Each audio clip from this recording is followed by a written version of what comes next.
সন্দেহ প্রকাশ করছিলেন যে ট্রাম্প 2.0 সেই একই সখ্যতা বজায় রাখবে কি মোদির সঙ্গে। না, সব রকম জল্পনার অবসান ঘটিয়ে দেখা গেল যখন প্রধানমন্ত্রী নরেন্দ্র মোদী পৌঁছেছেন তখন ডোনাল্ড ট্রাম্প বললেন পুরনো বন্ধুর সঙ্গে দেখা হয়েছে, এমনভাবে এগিয়ে এলেন এবং দুজনের সেই বন্ধুত্বের প্রভাব দুদেশের মধ্যে পড়বে সে কথা স্পষ্ট জানিয়ে দিলেন। এবং এই দুদেশ কিভাবে নিজেদের সুসম্পর্কে শান দিল তা বোধহয় দুদেশের বৈঠক এবং দুদেশের যে ডিনার পার্টি ছিল সেটা থেকে বোঝা যাবে। এবং সবচেয়ে গুরুত্বপূর্ণ, যেখানে ট্রাম্প ট্রাম্প প্রথমেই বলেছিল, প্রেসিডেন্ট হওয়ার পর প্রথমেই MAG এর কথা বলেছিল, অর্থাৎ মেক আমেরিকা গ্রেট এগেইন, সেই স্লোগানের উল্লেখ গতকাল দেখা গেল প্রধানমন্ত্রী নরেন্দ্র মোদীও করলেন, শুধু একটু ঘুরিয়ে দিলেন। মাগাটা হয়ে গেল মিগা, অর্থাৎ MIGA, make India great again. অর্থাৎ দু দেশের মধ্যে ঠিক একইভাবে সমান্তরালভাবে এগিয়ে যাওয়ার কথা বলা হচ্ছে। দ্বিপাক্ষিক বাণিজ্য দ্বিগুণ করার চ্যালেঞ্জ করলেন প্রধানমন্ত্রী এবং বড়সড় বাণিজ্য চুক্তির ঘোষণাও হয়ে গেল। সন্ত্রাসবাদ মোকাবিলা, প্রতিরক্ষা, শুল্ক নীতি এবং আমেরিকায় অবৈধভাবে বসবাসকারী ভারতীয়দের প্রত্যর্পণ, সব নিয়েই কথা হলো। বলা যেতে পারে সুসম্পর্কে নতুন করে শান দেওয়া হলো দুদেশে। मैं आपके इस भव्य विजय के लिए न सिर्फ मेरी तरफ से 140 करोड़ भारतवासियों की तरफ से आपको मैं बहुत बहुत बधाई देता हूं। हम फिर एक बार साथ मिलकर के आगे बढ़ेंगे। हम दोनों का मिलने का मतलब 1+1 2 नहीं, 1 और 1 11 होता है और ये 11 की शक्ति, वो ताकत विश्व के कल्याण के भी काम आएगी। प्रगति की राह पर नई ऊंचाइयों को छूने के लिए चल पड़ेंगे। Great honor to have Prime Minister Modi of India.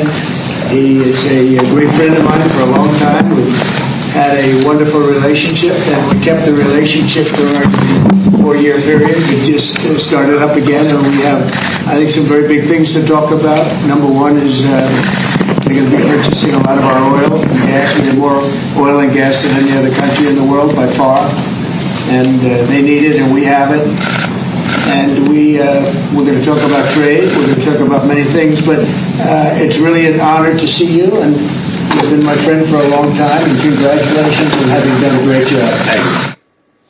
এবং এই যে সন্ত্রাসবাদের বিরুদ্ধে দু দেশ হাতে হাত রেখে লড়বে, একসঙ্গে লড়বে, তার সবচেয়ে বড় প্রমাণ বোধহয় তাহর হোসেন রানার প্রত্যাবর্তন আরও সহজ হয়ে যাওয়া। আপনাদের মনে থাকবে, তাহর হোসেন রানা বলা হয় মুম্বাই হামলার মূল চক্রীদের একজন। সেই তাহর হোসেন রানা বারবার করে আবেদন করেছে মার্কিন সুপ্রিম কোর্টে তাকে যেন ভারতে না পাঠানো হয়। শেষ শুনানি, সেই শুনানিতে বলা হচ্ছে তার ভারতে যাতে না পাঠানো হয় এই আবেদন একরকম খারিজ করে দেওয়া হলো। এই আবেদন পুনর্বিবেচনার প্রয়োজন নেই। অর্থাৎ তাহর হোসেন রানা মুম্বাই হামলার অন্যতম মূল চক্রী, সেই তাহর হোসেন রানার মুম্বাইতে ফেরা শুধু সময়ের অপেক্ষা, মুম্বাইতে নিয়ে এসে তার বিচার করা সময়ের অপেক্ষা। এই তাহর হোসেন রানা প্রসঙ্গে বলতে গেলে অবশ্যই পাকিস্তান প্রসঙ্গের কথাও আসবে, কারণ পাকিস্তানের মাটি বারবার সন্ত্রাসবাদের ঘাঁটি, কথা ভারত বলে এসেছে এবং যৌথ বিবৃতিতে যখন মুম্বাই সন্ত্রাসের কড়া নিন্দা করা হচ্ছে তখন পাঠানকোটে জঙ্গিদের বিরুদ্ধে ব্যবস্থার জন্য চাপ দেওয়া হচ্ছে। পাকিস্তানের মাটি ব্যবহার করে সন্ত্রাস বন্ধে বার্তা দেওয়া হচ্ছে। সীমান্ত পারে সন্ত্রাস প্রসঙ্গে যৌথ বিবৃতি পাকিস্তানের জন্য কতটা চাপের হচ্ছে। জঙ্গি দলের যেসব জঙ্গিদের কথা বলা হচ্ছে সেই তালিকায় আল কায়দা রয়েছে, লস্করে তৈবা রয়েছে এবং তাদের সবচেয়ে বড় ডেন বলা হয় পাকিস্তানে। আন্তর্জাতিক সম্পর্ক বিশেষজ্ঞরা কিভাবে দেখছেন পাকিস্তান ঠিক কতটা চাপে, বা বলা যেতে পারে সন্ত্রাসবাদের বিরুদ্ধে এই যে লড়াই ভারতে কতটা, আমেরিকার সঙ্গে যৌথ বিবৃতি ভারতকে কতটা সুবিধাজনক জায়গায় নিয়ে গেল। আমার সঙ্গে মৈনাক পুততুণ্ড রয়েছেন আন্তর্জাতিক সম্পর্ক বিশেষজ্ঞ। মৈনাক, আপনার থেকে একটু জানতে চাইব ভারতকে কতটা সুবিধাজনক জায়গা দিচ্ছে এই যৌথ বিবৃতি। দেখুন, এই যৌথ বিবৃতির মাধ্যমে একটা জিনিস তো খুব স্পষ্ট হলো যে ট্রাম্পের শপথ নেওয়ার সময় থেকে যে একটা কথা বলা হচ্ছিল ক্রমাগত যে ভারত সেখানে গুরুত্ব পায়নি, কেন ডাক পাওয়া গেল না, বা আমাদের ফরেন মিনিস্টার শ্রী জয়শঙ্কর তিনি কি করছিলেন, এই যে প্রশ্নগুলো তোলা হচ্ছিল তার অনেকটাই জবাব মনে হচ্ছে আজকের এই মিটিং এর মাধ্যমে দেওয়া হলো, যে পরিবেশে এবং যে ভাবে মিটিংটা হয়েছে।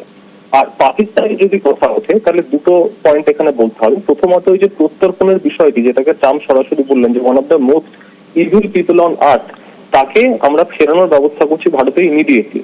এবারে ভারতের দিল্লি থেকে সরকার আগের থেকেই বলে দিয়েছিল যে ভারতে ওয়ান্টেড প্রত্যেক 3 জন ফিউজিটিভ যারা বিদেশে পালিয়ে আছে, প্রত্যেক 3 জনের মধ্যে একজন রয়েছে মার্কিন যুক্তরাষ্ট্রে।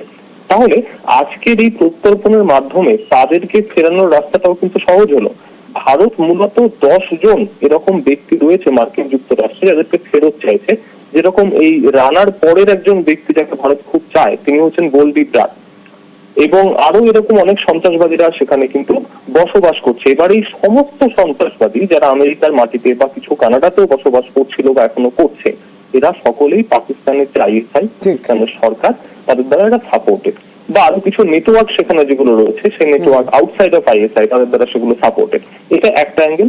2 নম্বর অ্যাঙ্গেল হচ্ছে এই যে F-35 ফাইটার জেট, যেটা এখন মার্কিন যুক্তরাষ্ট্র বলছে ভারতকে দেবে, একটা 5th জেনারেশন আধুনিক ফাইটার জেট। পাকিস্তান এটা নিয়ে প্রচন্ড ভীত এবং সন্ত্রস্ত হয়ে পড়েছে। আজকেই তাদের ফরেন অ্যাফেয়ার্স মিনিস্ট্রি তারা ভাষণ দিয়ে বলেছে যে এতে নাকি দক্ষিণ এশিয়ার স্টেবিলিটি, স্ট্র্যাটেজিক স্টেবিলিটি ব্যাহত হবে, অথচ তারা নিজে একই 5th জেনারেশন J-35 সেই ফাইটার জেট তারা চায়নার থেকে 40 খানা কিনছে। তাহলে এটা হচ্ছে পাকিস্তানের ডাবল স্পিক, এবং ভারত যে এগিয়ে যাচ্ছে এই জায়গাটায় এয়ার সুপিরিয়রিটি, সেটা তো পাকিস্তানও কিন্তু ভীত। ঠিক, মৈনাক প্লিজ সঙ্গে থাকুন। আরেকটা বিষয় আপনার থেকে একটু জানতে চাইবো, তার কারণ একদিকে যেমন পাকিস্তান, ভারতের 2 প্রতিবেশী এই মুহূর্তে এমন এক পরিস্থিতি তৈরি করেছে জানিয়ে ভারতকে খুব সন্তর্পণে পা ফেলতে হচ্ছে। পাকিস্তানের কথা যেমন বলতে হবে তেমন বাংলাদেশের কথা বলতে হবে, কিন্তু এই বাংলাদেশ প্রসঙ্গে আমেরিকা কি বলল? পরিষ্কার জানিয়ে দিলেন ডোনাল্ড ট্রাম্প যে তারা কোনো রকমভাবে ডিপ স্টেট করেনি, প্রথম কথা। দ্বিতীয় কথা, যখন ভারতের কি অবস্থান হওয়া উচিত, আমেরিকার কি অবস্থান হওয়া উচিত এই প্রসঙ্গ এলো, তখন জানিয়ে দেওয়া হলো যে ভারত যে অবস্থান নেবে সেই অবস্থানই মেনে নেবে আমেরিকা, অর্থাৎ ভারতের উপর ছেড়ে দেওয়া হলো বাংলাদেশের বিষয়। এই বক্তব্য যেমন গুরুত্বপূর্ণ, ঠিক তার পাশাপাশি আরেকটা জায়গা দেখতে হবে যে যখন তারা এই স্টেটমেন্ট দিচ্ছেন, বাংলাদেশ প্রসঙ্গ যখন বৈঠকে উঠছে বা সাংবাদিকদের মুখে আসছে, তার ঠিক আগে দুবাইতে সফর করছিলেন মোহাম্মদ ইউনূস, বাংলাদেশের তদারকি সরকার। তিনি সেখান থেকে ভিডিও কল করলেন কাকে? না, ইলন মাস্ককে, যাকে বলা হয় ডোনাল্ড ট্রাম্পের সেকেন্ড ইন কমান্ড, ডোনাল্ড ট্রাম্পের বন্ধু, যার কথা সব সময় শোনেন। সেই ইলন মাস্ককে ফোন করে তিনি প্রস্তাব দিচ্ছেন যে স্টারলিংক, ইলন মাস্কের স্টারলিংক যেন বাংলাদেশের গ্রামীণ ব্যাংকের সঙ্গে কাজ করে, তাহলে ব্যবসায়িক দিক থেকে যেমন ইলন মাস্কও সুবিধা পাবেন, বাংলাদেশও তেমন ডিজিটাইজেশনের দিকে যেতে পারবে। এটা কেন বলছেন? বলছেন একটাই কারণে, বন্ধুত্বপূর্ণ সম্পর্ক যদি ইলন মাস্কের সঙ্গে রাখা যায় তাহলে পরবর্তীতে ডোনাল্ড ট্রাম্পের সঙ্গেও বন্ধুত্বপূর্ণ সম্পর্ক রাখা যাবে। কিন্তু এখান থেকে মৈনাক আপনার কাছে আমার প্রশ্ন, যে সত্যি কি তা সম্ভব? অন্তত দুজনে যে স্ট্যান্ডে দাঁড়িয়ে, মানে ট্রাম্প এবং মোদি যে স্ট্যান্ডে দাঁড়িয়ে তাদের অবস্থান ক্লিয়ার করেছেন, সেখানে মোহাম্মদ ইউনূসের এই চাল কি আদৌ ধোপে টিকবে? এইখানে যেটা বলার, মানে ওই স্টারলিংকের যে ফোন কলটা হয়েছে, একটা লেংদি ভিডিও কল শোনা যাচ্ছে যেটা হয়েছে দুজনের মধ্যে, ইলন মাস্ক এবং মোহাম্মদ ইউনূসের মধ্যে, সেটাতে আসছি।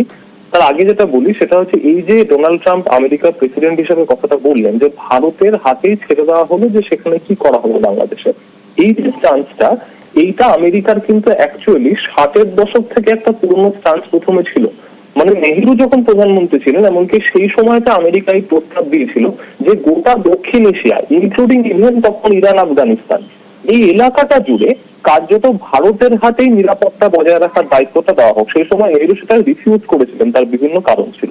তো সেই যে নীতিটা, মানে এই ভারতকে কেন্দ্র করে এশিয়ার ভর কেন্দ্র দক্ষিণ এশিয়ার, এই নীতিটাই কিন্তু ট্রাম্পের মাধ্যমে আবার যেন মনে হচ্ছে যে ফিরে আসছে, যেখানে বলা হচ্ছে বাংলাদেশের ক্ষেত্রে কি করণীয়, সেটা রিজিওনাল সুপার পাওয়ার যদি আমরা একটা বলি, বা রিজিওনাল গ্রেট পাওয়ার হিসাবে ভারত সেটার দায়িত্ব নিচ্ছে, ইতিহাসের পুনরাবৃত্তি। অন্যদিকে এই যে ইস্যুটা, অর্থাৎ স্টারলিংকের যে বিষয়টা, স্টারলিংকের মাধ্যমে ইন্টারনেট পরিষেবা বাংলাদেশে দেওয়া বা সেটাকে বেটার করা, গ্রামীণ ব্যাংকের প্রযুক্তির সঙ্গে যুক্ত করা, ফোনটা আজকে হয়েছে বা এই দিন হয়েছে, কিন্তু কথাটা অনেকদিন আগের থেকে চলছিল। কাজে এমন নয় যে এটা হঠাৎ করে একটা ইস্যুটা উঠে এসছে, এটা একটা প্রথম দিক। কেন এই অত্যন্ত গুরুত্বপূর্ণ সময়ে এই দীর্ঘ ফোন কল করা হলো এবং সেটাকে কেন বাংলাদেশের মিডিয়াও তারপরে খুব প্রচার করছে, সেটা খুব স্পষ্ট। এখান থেকে প্রেসারে পড়ছে বাংলাদেশ এই ট্রাম্পের সাথে ভারতের ভালো সম্পর্ক দেখে, এবং অলরেডি আমরা জানি যে ইউনূসের সাথে ট্রাম্পের ব্যক্তিগত সম্পর্ক মোটেও ভালো না। এখানে যদি আমরা এই সিদ্ধান্তে এবার চলে আসি যে এর ফলে বাংলাদেশের কোনো লং টার্ম ফরেন পলিসির ক্ষেত্রে লাভ হবে আমেরিকার সাথে, আমার সেটা মনে হয় না। প্রথমত ইউনিট সরকার কতদিন থাকবে, কেয়ারটেকার সরকার কতদিন থাকবে, ডিসেম্বরে তো ইলেকশন করাতে হবে সেখানে, ঠিকই। তারপরে কি হবে? দ্বিতীয়ত এবং ফাইনাল লাস্ট যেটা কথা, সেটা হচ্ছে যে ইলন মাস্কের যে ভূমিকা মার্কিন সরকারে, সেটা কিন্তু সরাসরি সরকারের অংশ হিসাবে এখনো পর্যন্ত নয় বলতে গেলে। ঠিক ঠিক, এটা একটা গুরুত্বপূর্ণ জায়গা। Thank you.